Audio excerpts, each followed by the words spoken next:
ہر کہانی کی طرح مختصر افسانے میں زندگی کا کوئی پہلو واقعہ کی صورت میں پیش کیا جاتا ہے. جس طرح سے ہر کہانی ہوتی ہے اور ہر کہانی میں کوئی نہ کوئی سٹوری ہوتی ہے، کسی نہ کسی چیز کی سٹوری ہوتی ہے، ٹھیک ہے، کوئی نہ کوئی پہلا یا کسی کا واقعہ پیش کیا جاتا ہے، اس کی زندگی میں کیا ہوا، ٹھیک ہے، اس کے ساتھ کیسا ہوا، ٹھیک ہے. یہ کہانی میں ایسی چیزیں اکثر ملتی ہیں. تو اسی طرح سے افسانے میں بھی یہ چیزیں ملتی ہیں، ٹھیک ہے، کیونکہ واقعہ کا بیان کہانی کی بنیادی شرط ہے. اگر واقعہ کو آپ بیان نہیں کرو گے، ٹھیک ہے، تو آپ کی کہانی نہیں بن سکتی. اور خاص کر اگر کہانی بن بھی جائے تو اس کہانی میں انٹرسٹ نہیں رہے گا. جب آپ کسی واقعے کو جوڑتے ہو اس کہانی کے ساتھ نا، وہ اس کہانی کو زیادہ انٹرسٹنگ یعنی زیادہ دلچسپ بنا دیتی ہے. اور اس لیے یہ ضروری ہے کہ بنیادی شرط ہے کہ واقعہ کہانی میں ضروری ہونا چاہیے. اسی مناسبت سے پلاٹ، کردار، عمل اور مکالمہ مختصر افسانے کے لازمی عناصر قرار پاتے ہیں.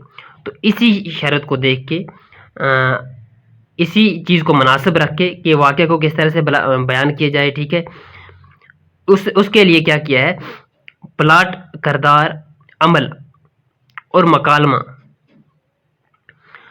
ان چیزوں کو مطلب بہت ہی امپورٹنٹ قرار دیا گیا ہے کس میں، افسانے میں، ٹھیک ہے.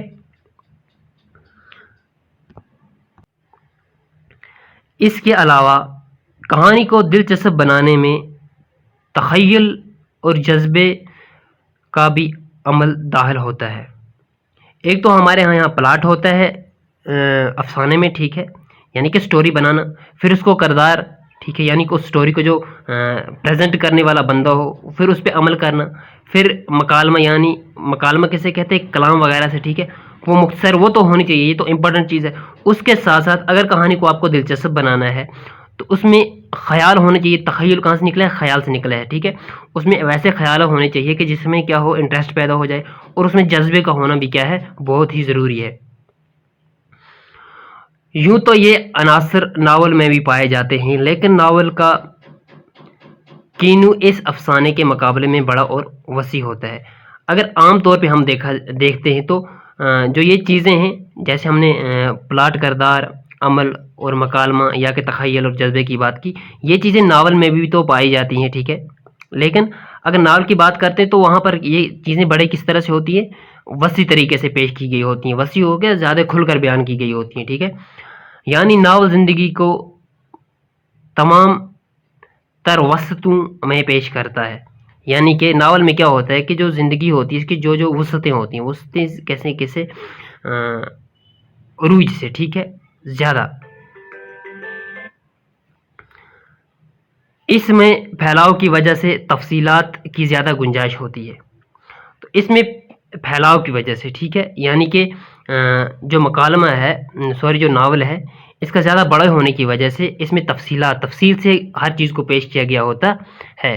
اس کے مقابلے میں مختصر افسانہ زندگی کے کسی ایک پہلو سے تعلق رکھتا ہے. اس کے مقابلے میں اگر ناول کے مقابلے میں دیکھتے ہیں، جو افسانہ ہے وہ زندگی کے کسی ایک پہلو سے تعلق رکھتا ہے، یعنی کہ زندگی کے کسی ایک واقعات کے ساتھ تعلق رکھتا ہے. پوری زندگی کے بجائے اس کے کسی ایک گوشے کی جھلک دکھاتا ہے. پوری زندگی کے بجائے، یعنی ساری زندگی اس میں بیان نہیں کی جاتی، کسی ایک گوشے کو کیا کیا جاتا ہے، اس کسی ایک گوشے کی جھلک دکھائی جاتی ہے. تو اس میں کیا ہے،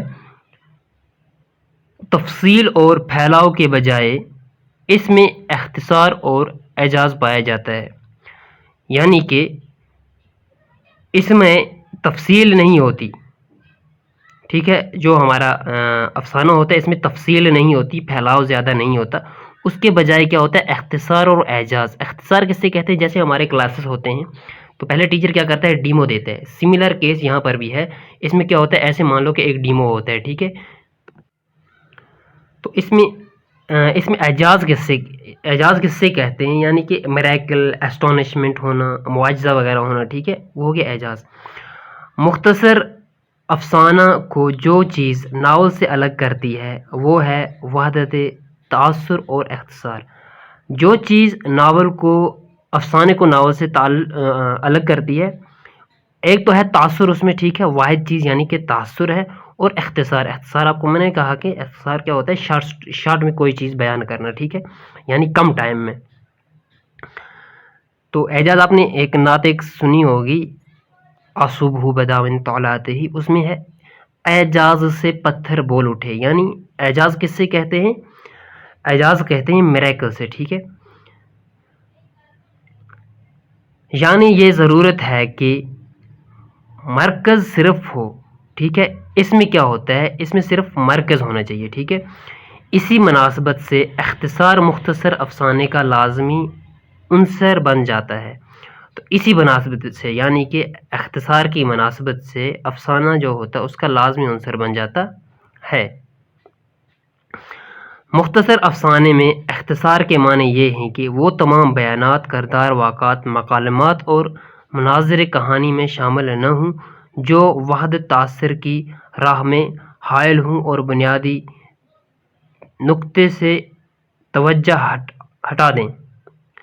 تو مختصر افسانے میں کیا ہوتا ہے، کیا دیکھیں ہم، اختصار کے معنی یہ ہوتے ہیں کہ وہ تمام جو بیانات ہوتے ہیں، جو کردار ہوتے ہیں، جو واقعات ہوتے ہیں، مکالمات یعنی کہ جو کلام وغیرہ ہوتے ہیں، اور مناظر کہانی جو ہوتی ہیں، ان چیزوں میں یہ شامل نہ ہو جو وحدت تاثر کی راہ میں ہوں، ٹھیک ہے؟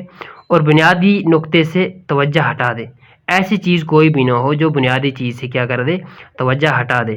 اس لیے کہا گیا ہے کہ مختصر افسانے میں طوالت اس قدر ہونی چاہیے کہ اس سے ایک ہی نشست میں پڑھا جا سکے، ٹھیک ہے؟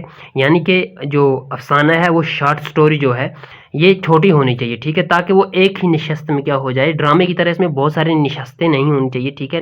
ناولوں کی طرح اس میں بہت ساری نشستیں نہیں ہونی چاہیے، بس ایک ہی نشست میں یہ کیا ہو جائے، مکمل ہو جائے، ٹھیک ہے؟ اس سے ہم کیا کہیں گے، افسانہ کہیں گے، ٹھیک ہے؟